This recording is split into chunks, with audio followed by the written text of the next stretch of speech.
Hello friends, welcome to my YouTube channel teach to learn.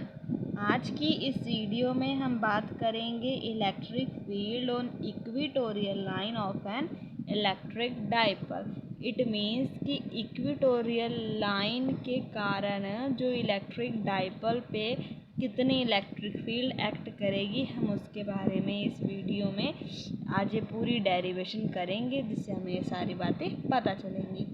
अब इससे पहले हमने बात की थी एक्सियल लाइन की। एक्सियल लाइन क्या बताया था कि जो क्या हो, एक्सिस के अलोंग हो, जहाँ पे इलेक्ट्रिक डाइपोल पड़े हैं उसी एक्सिस के अलोंग अगर हम कोई पॉइंट लें तो उस पॉइंट पे कितनी इलेक्ट्रिक फील्ड एक्ट कर रही है, उसे हम कहते थे एक्सियल लाइन।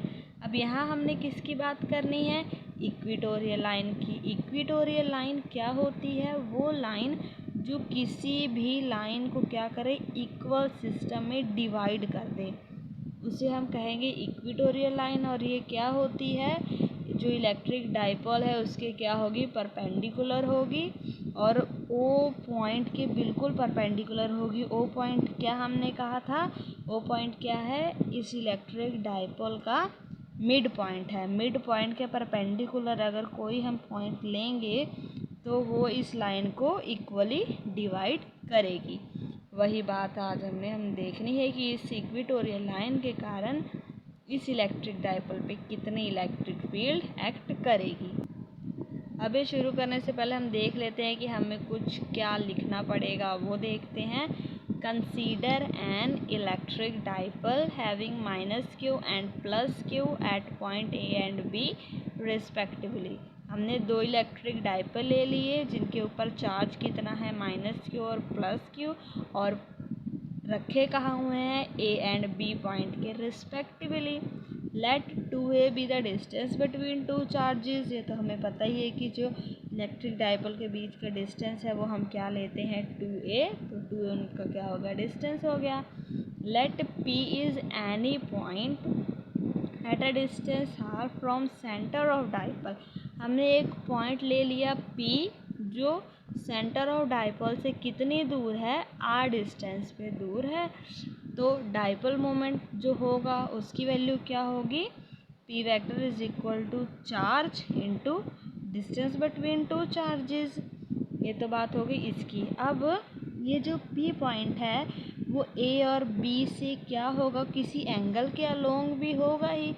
तो अगर हम मान ले एक एंगल थीटा है तो दूसरा एंगल भी थीटा क्यों होगा, क्योंकि जो P पॉइंट से A और B का डिस्टेंस क्या है, सेम है। इसका मतलब हम ये कह सकते हैं कि PA और PB दो साइड क्या है, सेम है। दो साइड अगर किसी चीज़ की सेम होती है उसे हम आइसोस्केल्स ट्रायंगल कहते हैं। अगर दो साइड सेम है तो उनके बीच के जो दो एंगल होंगे वो भी क्या होंगे, सेम। इसलिए अगर हमने एक का एंगल थीटा लिया है तो दूसरा एंगल भी क्या हो जाएगा, थीटा हो जाएगा। ठीक है, इसी कारण हमने लिया है। तो अब हम क्या करेंगे, हम PA और PB का डिस्टेंस देख लेते हैं कि हम डिस्टेंस कैसे मेज़र करेंगे।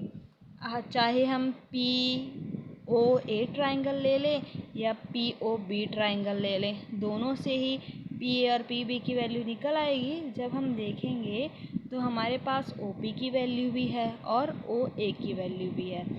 PA की वैल्यू निकालने के लिए हाइपोटेन्यूज वाला फॉर्मूला लगेगा। तो क्या हो जाएगा, परपेंडिकुलर का स्क्वायर प्लस बेस का स्क्वायर, उसका हो जाएगा अंडर रूट। वो हाइपोटेन्यूज की क्या आ गई हमारे पास, वैल्यू PA की। सिमिलरली POB डायरेक्शन में PB की भी वैल्यू ऐसे आ जाएगी, परपेंडिकुलर का स्क्वायर इंटू बेस का स्क्वायर, उसका अंडर रूट। ये वैल्यू आ गई हमारे पास PA और PB के डिस्टेंस की। अब हम देखते हैं electric field due to -q charge at P point. अब इस -q चार्ज के कारण इस P पॉइंट पे कितनी इलेक्ट्रिक फील्ड एक्ट करेगी। अब ये माइनस है और जो हमने P पॉइंट पे यूनिट टेस्ट चार्ज रखा है तो ये नेगेटिव चार्ज उसे क्या करेगा, अपनी तरफ अट्रैक्ट करेगा। तो हम मान लेते हैं उस टाइम जो इलेक्ट्रिक फील्ड एक्ट कर रही है वो कितनी है, E1 एक्ट कर रही है। तो अगर हम इसे क्या करेंगे, दो कंपोनेंट्स में डिवाइड कराएंगे, ये थीटा है तो ये भी थीटा हो जाएगा due to alternate interior angle, इसी कारण ये दोनों थीटा हो गए। और अगर ये E1 है तो जब हम इस तरह बात करते थे कि अगर कोई ये थीटा है तो उस थीटा के साथ वाली जो लाइन है कि साथ वाली लाइन उस साइड कौन सा कंपोनेंट आता है, कोस, और उस थीटा के जो परपेंडिकुलर वाली लाइन होती है उस साइड कौन सा कंपोनेंट आता है, साइन। उसी तरह यहाँ भी ई के परपेंडिकुलर वाला कंपोनेंट कौन हो जाएगा, साइन थीटा, और थीटा के बेस वाला कंपोनेंट कौन सा हो जाएगा, E1 कॉस थीटा। ये हो गया E1 दो कंपोनेंट्स में डिवाइड। अब E1 की जो वैल्यू है वो क्या आएगी, 1/4πε0 into q by √r² plus a² का स्क्वायर, क्योंकि जो इन दोनों के बीच का डिस्टेंस है वो हमने ये निकाला था PA, और ये किसके अलोंग है, अलोंग PA, क्योंकि ये इसको क्या कर रहा है, इस यूनिट टेस्ट चार्ज को अट्रैक्ट कर रहा है, इसलिए इसकी डायरेक्शन क्या होगी, अलोंग PA। अब हम बात करते हैं electric field due to this plus q charge, plus q और चार्ज ये है और यहाँ पे भी यूनिट पॉजिटिव टेस्ट चार्ज है, तो ये क्या करेगा, इसे क्या करेगा, रिपेल करेगा उस डायरेक्शन में। इसका मतलब इस डायरेक्शन में मान लेते हैं E2 इलेक्ट्रिक फील्ड एक्ट कर रही है ऑपोजिट, और अगर ये थीटा है तो ये भी क्या हो जाएगा, थीटा हो जाएगा, और इसके बेस वाला कौन सा कंपोनेंट आ जाएगा, E2 कॉस थीटा, और इसके परपेंडिकुलर वाला कौन सा कंपोनेंट आ जाएगा, E2 साइन थीटा। अब जो इलेक्ट्रिक फील्ड एक्ट करेगी वो देखते हैं कितनी एक्ट कर रही है। Electric field due to plus q charge at point P 1/4πε0 into q by r² plus a² के रूट का whole square along BP, along BP क्यों, क्योंकि ये भी पॉजिटिव और ये पॉजिटिव दोनों एक दूसरे को क्या कर रहे हैं, रिपेल कर रहे हैं, इसलिए इसकी जो डायरेक्शन होगी उस साइड होगी अलोंग BP। ये तो बात हो गई इलेक्ट्रिक फील्ड की due to minus q and plus q charge. अब जो नेट इलेक्ट्रिक फील्ड आएगा वो कैसे आएगा, अब आप इस डायग्राम में देख ही रहे हैं, जो E1 साइन थीटा है और E2 साइन थीटा है, दोनों ही कंपोनेंट एक दूसरे के इक्वल एंड ऑपोजिट है। इक्वल एंड ऑपोजिट होने के कारण जो नेट इलेक्ट्रिक फील्ड होगी वो इनके कारण नहीं आएगी, क्योंकि ये दोनों क्या हो जाएंगे, कैंसिल हो जाएंगे, क्योंकि इक्वल और ऑपोजिट है। नेट इलेक्ट्रिक फील्ड किसके कारण आएगी, ड्यू टू कोस कंपोनेंट, क्योंकि इन दोनों कोस कंपोनेंट की डायरेक्शन इसी साइड है। तो जो नेट रिजल्टेंट आएगा वो E1 cos theta plus E2 cos theta को ऐड करके आएगा, वही हमने यहाँ देखा है। Now E1 sin theta and E2 sin theta are components of electric field are equal and opposite, equal हैं और ऑपोजिट हैं, इसलिए एक दूसरे को कैंसिल कर देंगे। So net electric field at point P due to cos component, वो किसके कारण आएगी, ड्यू टू कोस कंपोनेंट के कारण आएगी। तो हम क्या लिख लेते हैं, जो नेट इलेक्ट्रिक फील्ड है वो किसके इक्वल आ गई, E1 cos theta plus E2 cos theta. तो आगे हम क्या कर सकते हैं, E2 को E1 लिख सकते हैं। अब आप सोचेंगे E2 और E1 इक्वल कैसे हो गए, जो हमें पॉइंट P कंसीडर किया था इक्वेटोरियल लाइन पे वो क्या है, कांस्टेंट है। कांस्टेंट होने के कारण उस पॉइंट P पे किसी भी डायरेक्शन में जो इलेक्ट्रिक फील्ड एक्ट कर रही है वो भी क्या होगी, कांस्टेंट होगी, चाहे इस डायरेक्शन में एक्ट करे चाहे इस डायरेक्शन में एक्ट करे, किसी भी डायरेक्शन में एक्ट करे एट पॉइंट P पे वो भी क्या होगी, कांस्टेंट होगी और इक्वल होगी।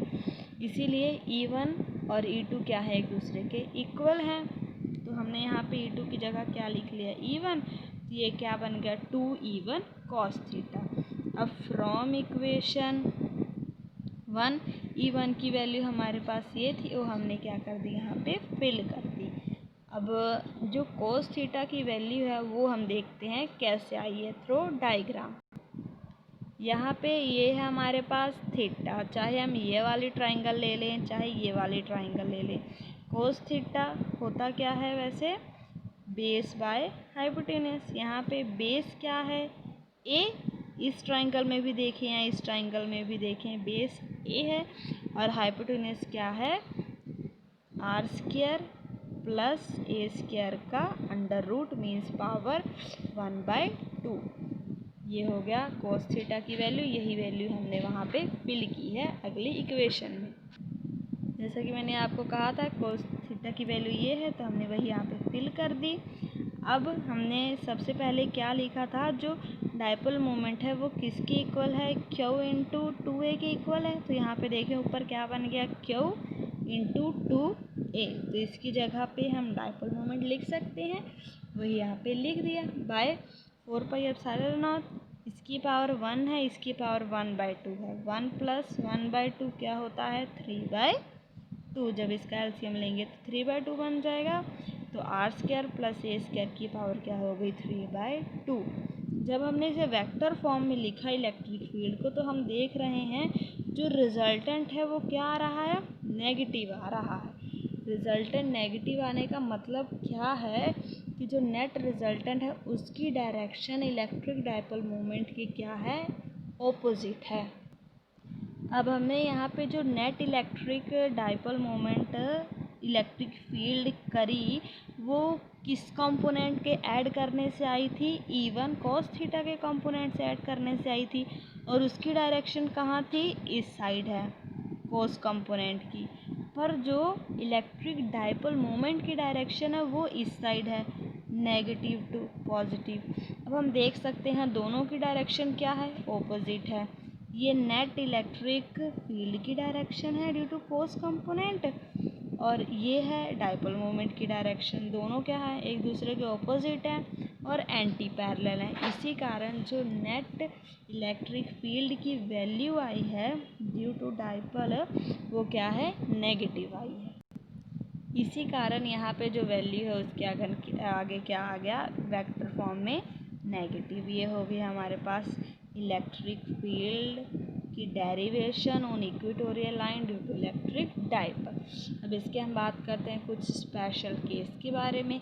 स्पेशल केस में हम ले लेते हैं for a very short dipole, जिसमें आर जो है वो बहुत ज़्यादा ग्रेटर है ए से, मीन्स जो हमने पी पॉइंट कंसीडर किया है वो बहुत दूर है। अगर आर दूर हो जाएगा बहुत ज़्यादा, तो जो ए की वैल्यू है उसे हम क्या कर देंगे, निगलेक्ट कर देंगे। जब हमने ए की वैल्यू को निगलेक्ट किया, यहाँ पे ए को 0 फिल कर दे या निगलेक्ट कर दे, तो आर स्क्वायर क्या हो जाएगा, 3/2 हो जाएगा। जब आर की वैल्यू 3/2 आई तो ये स्क्वायर और ये 2 कैंसिल हो गए, तो यहाँ क्या रह जाएगा, r3। वेक्टर की फॉर्म में लिखेंगे तो -p वेक्टर 4πε0 r3।